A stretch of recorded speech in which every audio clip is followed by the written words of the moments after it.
Well, I was a bit worried about it, and now it looks like we might have lost. Hi everyone, it's May half term here, and so we've decided to come out for the day to our local farm and have a really nice day out. Let's go!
So we've just come out of the reptile house and the snakes alive bit that there is here. It's really new, and now we're just having a bit of a rest on the grass. The kids want to have a drink, they're a bit thirsty, and then we're going to go and see what else is going on around here. Near the swans. And we're sitting near the swans, yes.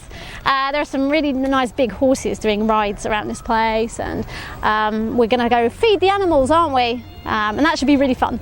Can't wait. We've got these foods. We have. Shall we go and do it? Yeah. Let's go.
So we're having a really good time feeding the animals in the feeding shed, and we realised that my daughter had lost her cuddly toy, her grey cat toy, so we've been looking everywhere for it, but haven't been able to find it yet. We're hoping that somebody's found it and is going to hand it in. We have looked all over to no avail, so we've decided probably the best thing to do is carry on with our day, try and have a nice time, and just hope, fingers crossed, that somebody hands it in at the end of the day when they leave.